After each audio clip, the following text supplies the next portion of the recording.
안녕하세요. 메스 아티스트 토크 진행을 맡은 메스 갤러리 최민영 큐레이터입니다. 지금 봄이 다가오는 만큼 봄 햇살처럼 따스한 아티스트 토크를 전달해 볼 건데요. 오늘은 3월 23일에 메스에서 개인전을 진행하시는 작가님을 모시고 대화를 나눠보도록 하겠습니다. 정말 아름다운 스테인리스 조형 예술 작업을 하시는 김종건 작가님입니다. 안녕하세요. 안녕하세요. 조각가 김종건입니다. 네, 제가 지금 작가님 작업실에 이렇게 와 있는데요. 주로 여기서 어떤 작업을 하시나요?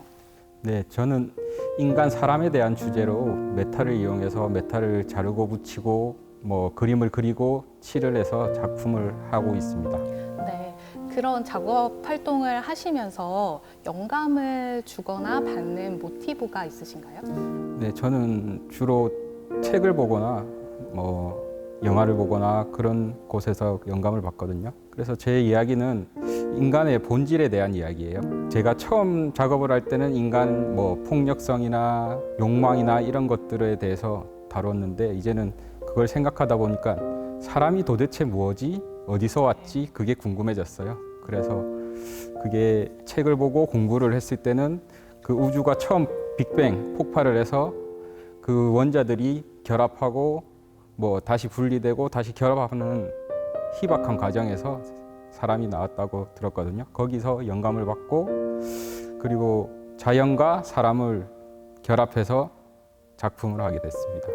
네, 작가님 작품 제작 방식은 어떻게 이루어지나요? 네, 저는 두 가지 작품을 제작하고 있어요. 일반적으로 라인을 이용해서 자르고 붙이고 칠을 해서 만드는 입체적인 작품이 있고요. 그리고 레이저 커팅을 해서 그걸 레이어를 겹쳐서 벽에 걸 수 있게끔 좀 조각해서 회화로까지는 아니더라도 그 근처로 갈 수 있는 그런 조각 작품들을 하고 있습니다. 네, 그 조각 작품들을 제작하는 방법에 대해 조금 더 상세히 알려주실 수 있나요? 메탈 작업을 한 일반적인 제작 방법이에요. 구부리고 자르고 용접을 하고 그리고 레이어 작업들은 공장에서 레이저 커팅을 해서 레이어 설정을 하고 거기에 그림을 그리고 마감을 하는 그런 작품을 하고 있습니다. 제가 이번 개인 전시에서 작가님의 신작을 볼 수 있다고 들었는데요. 어떤 신작이 준비되어 있나요?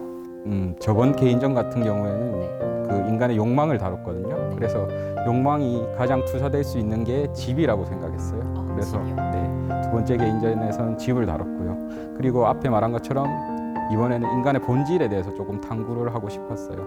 그래서 본질, 그 우주와 자연, 거기서 온 사람의 본질을 다뤘고요. 어떻게 보면 제 작품에서는 사람을 이야기하지만 사람이 등장하지 않아요.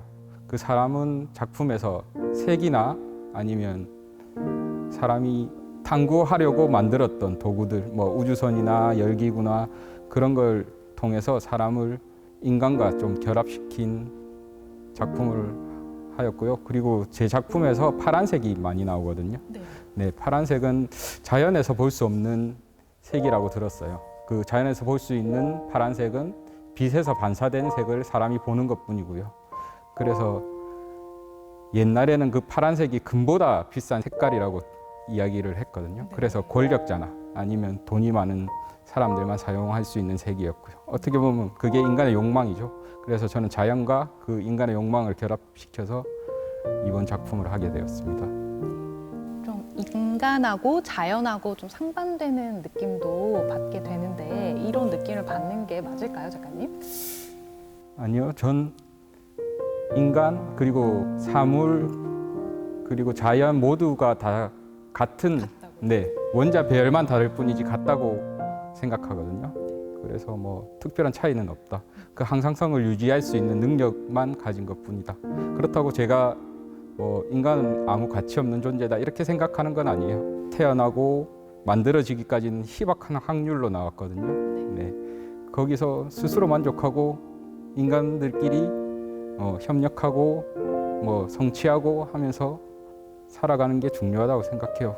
어떻게 보면 개인 자신이 인간이지만 그 인간이 죽으면 지금 생각했던 우주나 이런 것들은 다 사라지는 거잖아요. 그냥 개인이 소중한 거죠.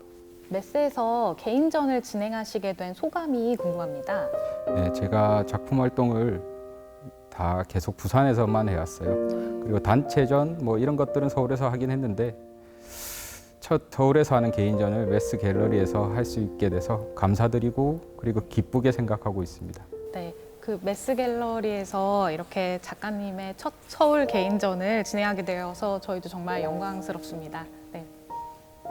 그 작가님께서 작가 활동을 하시면서 가장 보람 있었던 일과 가장 힘들었던 적이 듣고 싶어요. 가장 보람 있는 건 제가 하고 싶은 일을 하면서 제가 생각했던 걸 뭐 작품이나 결과물로 만들 수 있는 과정이 가장 보람 있는 것 같습니다. 그리고 그걸 좀 더 사람들과 소통하고 공감할 수 있으면 더 큰 보람을 느낄 수 있을 것 같고요. 그리고 힘든 점은 예술가로 사는 게 보통 일은 아니잖아요. 네, 그게 그렇죠. 경제적으로나 상황적으로나 이제 나이가 한 살 한 살 더 먹어가면서 더 힘들어지거든요. 네. 네, 그래도 마음 다잡고 하고 싶은 일 죽을 때까지 하자 생각하고 계속 진행하고 있습니다. 하고 싶은 일을 위해 이렇게 열정적으로 달려나가는 모습 정말 멋있습니다. 네, 그 작가님께서 생각하시는 입체와 조형 작품의 가치가 있다면 어떤 것일까요? 조형 작품은 그 뭐 회화 작품과 다르게 갤러리나 집에도 있을 수 있지만 공동체로 나갈 수 있다고 생각하거든요. 네. 그게 가장 큰 장점입니다. 그리고 그 작품을 가진 자나 그걸 소유한 자만 즐기는 게 아니고 모두들 같이 즐기고 향유하고 그리고 더 발전하면 그 공동체가 더 발전하고 그 지역 사회 자체가 발전할 수 있는 계기가 된다고 생각해서 장점이라고 생각합니다. 네, 작가님. 마지막으로 작가님이 작가로서 이루고 싶은 최종 꿈은 무엇인가요? 전 지금 인간이나 사람에 대해서 연구를 하고 탐구를 하고 있잖아요. 네. 이걸 좀 더 발전시키고 저 스스로도 철학적으로나 내면적으로 좀 더 발전을 시켜서 더 좋은 작품을 해서 좀 솔직히 유명도 해주고 싶고 네, 명성도 좀 생기는 그런 작가. 하지만 처음 목표는 스스로 클 수 있는 그리고 내면적으로나 정신적으로나 커지는 작가가 되고 싶습니다. 네. 작가님 지금까지 인터뷰해 주셔서 감사합니다. 네, 감사합니다. 네, 지금까지 김종건 작가님 작업실에 와서 김종건 작가님을 인터뷰해 보았는데요. 평창동에 있는 메스 갤러리에서 3월 23일부터 4월 25일까지 작가님의 개인전이 진행될 예정이니까요. 메스 갤러리에 직접 방문하셔서 작가님이 이야기하고자 하는 작품의 세계관을 함께 보고 느껴보실 수 있었으면 좋겠습니다. 감사합니다.